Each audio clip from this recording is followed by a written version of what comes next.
We all know what Denmark is famous for. Danish pastries, Hans Christian Andersen, Lego, a giant prehistoric reptile that shoots green gloop at people? Hold on a second.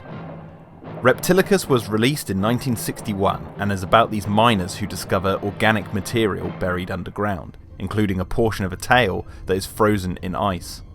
The material is shipped to Copenhagen to be studied by scientists who proclaim it's from some prehistoric dinosaur. Not long after that, however, a scientist accidentally lets the tail thaw out and they observe the wounds beginning to heal. Look, it's a wound. It looks different, doesn't it? It's healing. They speculate that, like a starfish, it will eventually regrow the entire animal, so they place it in a large water tank and wait to see what it will become. But oh no, once it's finished growing, it instantly breaks out and goes on a rampage across Denmark. Now who could have seen that coming? The army tracks it to the countryside where they fight it off with flamethrowers. Oh, God, that looks cool. They force Reptilicus to retreat into the ocean, but that's where underwater it starts to heal. They drop depth charges on its head and try everything to kill the animal, but it doesn't work. Reptilicus eventually makes its way to the city. The public runs in panic, the army keeps trying to take down the beast, and then Reptilicus begins to shoot glowing green gloop at everyone.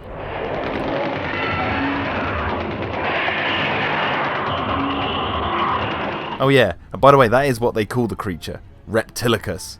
Now that's a badass name. It's kind of like the Arredosaurus from Beast from 20,000 Fathoms, or the Massasaurus from It's Alive. A made up prehistoric creature, but referred to as a dinosaur nonetheless. They shot 2 versions of the film, one in Danish and one in English, only replacing one of the actors who couldn't speak English for the alternate version. There are a number of changes between the 2 cuts, but for the most part the films are pretty much the same. I really like the effects in this film, which makes use of this puppet to bring Reptilicus to life. Kind of looks like it stepped right out of a Jerry Anderson show like Captain Scarlet or Joe 90.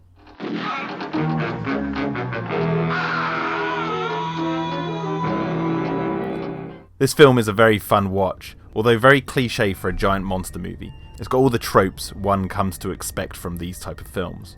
But what makes it unique is the monster, which looks like a dragon from Eastern cultures. I really like how this creature comes back to life with the whole regrowing from one piece. It's such a neat idea, and makes this creature rather indestructible. Also, I do love the glowing green crap it spits at people.